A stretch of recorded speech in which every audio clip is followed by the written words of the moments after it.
When you think of the word genius, what's the first thing that pops into your head? Is it some brilliant innovator, changing the world?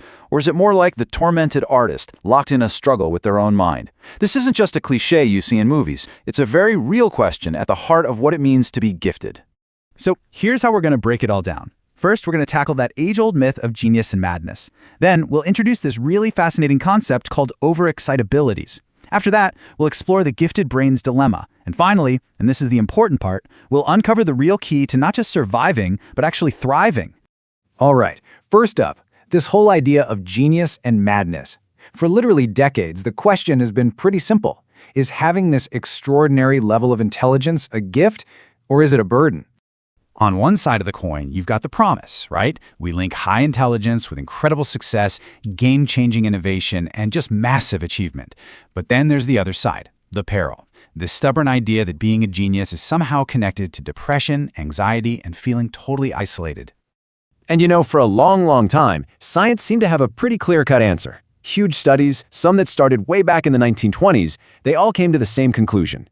Gifted people were actually healthier than everyone else, both physically and mentally. The tortured genius was basically declared a myth. Case closed. Or was it? That wasn't really the end of the story. More recent evidence has started to paint a much more complicated picture. It suggests there might be a very real neurological link between a high IQ and certain mental health challenges, and this opens up a whole new way of looking at the problem.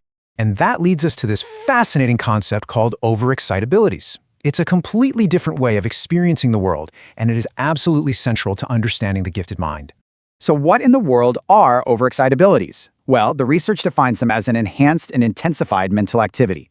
Now, this isn't just about thinking faster. It's a totally different quality of experiencing reality. The best way to think about it, it's like having the volume of life turned all the way up to 11. And this trait isn't just one single thing. It actually shows up in 5 distinct ways. You got psychomotor, which is that surplus of physical energy. Then there's sensual, a heightened experience of sights, sounds, and tastes. Intellectual is that deep, powerful thirst for knowledge. Imaginational, a super rich inner world of fantasy. And last but not least, emotional, which is the ability to feel things with incredible depth and form these really intense connections. So how do these incredible traits become a dilemma? Well, this is where we really see the double-edged sword of the gifted brain in action. Okay, so researchers have come up with this idea called the hyperbrain hyperbody theory.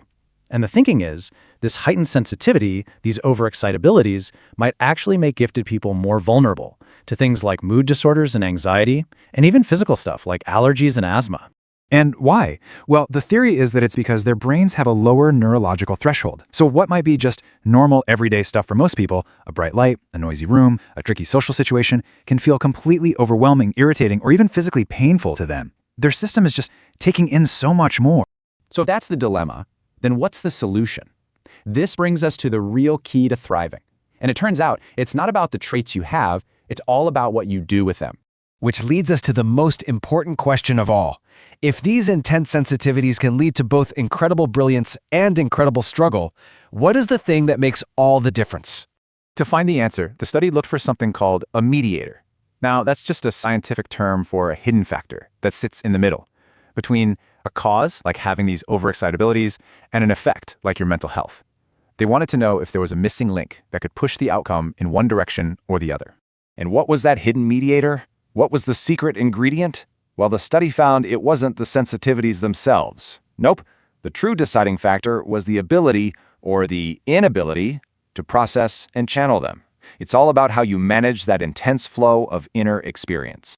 This brings us to the most powerful part of the research, really understanding the difference between flourishing and floundering. And to get the results, we first need to look at a modern way of thinking about mental health.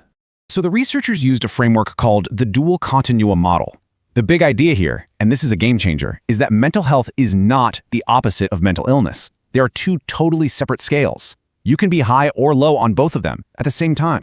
This gives us 4 distinct states. So up top, you've got flourishing. That's the goal. High well-being, low illness. Then there's struggling. This is someone who has high well-being in spite of a mental illness.